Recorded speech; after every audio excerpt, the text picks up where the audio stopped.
Hai guys, balik lagi sama aku Reisha. Buat kalian yang belum kenal aku, kenalin aku adalah penderita diabetes tipe 2 yang sudah melakukan perjalanan yang cukup panjang sampai sekarang sudah remisi. Hari ini aku mau sharing hal-hal penting yang menurut aku wajib banget dimiliki sama penderita diabetes tipe 2. Terutama buat kamu yang baru aja terdiagnosa, lagi bingung ataupun lagi belajar beradaptasi, atau mungkin kalian punya teman ataupun keluarga yang baru aja kena diabetes. Nah, kalian wajib banget nih nonton video ini. Disclaimer, semua hal yang aku sebutkan di video kali ini adalah benar-benar aku pakai sehari-hari dan yang pastinya ngebantu perjalanan diabetes aku sampai dengan sekarang. Nah, langsung aja yuk kita masuk ke barang yang pertama. Barang pertama yang wajib kalian punya adalah glukometer. Ini tuh ngebantu banget untuk nge-tracking berapa gula darah kamu sehari-hari. Aku nggak bisa ngeklaim kalau pakai alat glukometer kayak gini itu pastinya akurat 100%. Kalau misalnya kalian mau akurat ya pastinya harus cek darah di laboratorium. Tapi nggak memungkinkan kan kalau misalnya kamu mau cek gula darah itu harus pergi ke laboratorium dulu. Selain menyita waktu, yang pastinya banyak juga biaya yang harus dikeluarin. Jadi kalau menurut aku punya glukometer ini wajib banget sih untuk di rumah. Apalagi dulu itu aku harus ngecek gula darah aku setiap hari 3 kali sehari.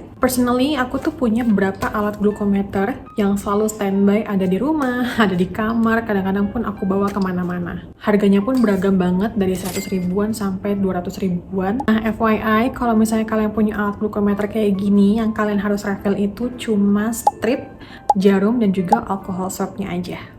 Yang kedua adalah catatan atau jurnal gula darah. Nah, yang kedua ini bakal berkaitan banget sama hal yang pertama. Kenapa harus dicatat? Supaya kalian tahu nih berapa sih hasil gula darah kamu dan juga perkembangannya seperti apa. Karena in some cases, nggak semua orang diabetes itu mengalami gula darah tinggi setiap saat. Ada juga yang kayak aku, yang gula darah paginya itu lebih tinggi, siang lebih rendah, nanti malam tinggi lagi, ataupun kebalikannya. Jadi penting banget buat dicatat supaya kita bisa tahu kapan gula darah kita yang harus dikoreksi. Nanti juga akan berkaitan dengan obat ataupun insulin yang akan diminum atau disuntikan ke badan kamu. Karena bahaya banget loh kalau misalnya gula darah kamu itu lagi normal dan kamu meminum obat penurun gula darah, bisa banget terjadi yang namanya hipoglikemia. Dan efek sampingnya tuh nggak main-main, bener-bener berbahaya, bahkan bisa sampai menghilangkan kesadaran diri. Makanya kalian wajib banget untuk melakukan pencatatan gula darah kalian sehari-hari. Dan nanti hasil akhirnya pun kalian juga bisa bawa saat mau konsultasi ke dokter. BTW aku bakal kasih juga salah satu contoh digital journal untuk nge-tracking gula darah kalian. Siapa tahu kalian butuh, langsung aja cek di description box.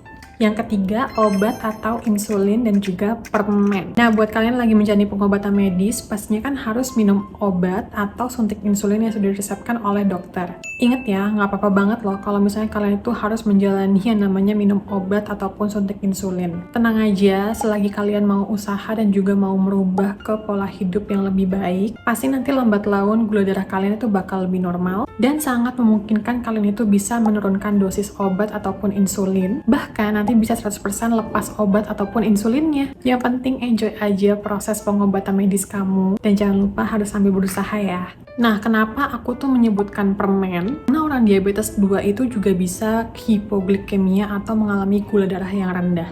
Bisa karena perubahan pola makan yang ekstrim, dan seringnya karena salah dosis obat atau dosis insulin yang bisa bikin gula darah kita jadi lebih drop. Nah, ini tuh bahaya banget ya teman-teman. Aku sendiri tuh pernah mengalami yang namanya hipo. Itu tuh mulut aku sampai nggak bisa kebuka sama sekali, gemeteran, dan hampir pingsan. Nah, satu-satunya yang bisa menormalkan keadaan hipo ini adalah gula. Tapi karena kalau misalnya bawa gula kemana-mana ribet, jadi aku bawa permen aja yang cukup tinggi kadar gulanya. In case kalau terjadi hipo, aku bisa langsung kunyah permen ini supaya lebih stabil keadaannya. Jadi ini adalah salah satu pertolongan pertama, wajib banget harus ada di kotak obat kalian, oke? Yang keempat, botol minum. Nah, karena orang diabetes itu sering banget ngerasa haus, makanya wajib banget selalu sedia air putih. Ingat ya, air putih. Lebih baik kamu selalu bawa botol minum sendiri dari rumah dan isinya tuh air putih, dibandingkan kalian gak bawa, nanti malah tergoda untuk beli minuman-minuman di luar dan ujung-ujungnya tuh malah beli minuman kemasan dan minuman yang tinggi gula. Jadi mending bawa botol sendiri dari rumah dan isinya air putih. Air putih itu sehat. Yang kelima, sepatu olahraga yang nyaman. Yang ini udah gak bisa kalian tawar-tawar ya guys, karena salah satu obat alami yang bisa menormalkan gula darah kita adalah olahraga. Udah nggak boleh males lagi, rebahan, main handphone doang. Nggak perlu sepatu yang mahal, cukup yang nyaman aja. Supaya kalian bisa mulai jalan kaki 30 menit setiap harinya. Olahraganya gratis, nggak perlu membership. Intensitinya juga cukup ringan, tapi banyak banget manfaatnya. Percaya deh, awal-awal tuh aku cuma ngelakuin ini doang selama 1 tahun, dan perubahannya tuh banyak banget buat badan aku. Jadi kalian jangan raguin the power of jalan kaki. Yang keenam, alat tensi. Sebenarnya ini optional sih, tapi aku tuh memilih untuk punya, karena banyak juga diabetes yang terkena hipertensi atau tekanan darah yang tinggi. Dan ini tuh sama bahayanya. Jadi lebih baik kita tuh punya alat cek tekanan darah digital di rumah, supaya kita bisa memonitor tekanan darah kita sehari-harinya. Yang terakhir dan yang menurut aku paling penting adalah support system. Baik online ataupun offline, bisa keluarga, teman, ataupun komunitas. Bahkan orang asing di sosial media yang punya kondisi yang sama tapi saling dukung. Harus banget cari lingkungan dan juga komunitas yang positif. Karena percaya deh, hidup dengan diabetes itu terasa lebih ringan kalau misalnya kita ngerasa nggak sendirian.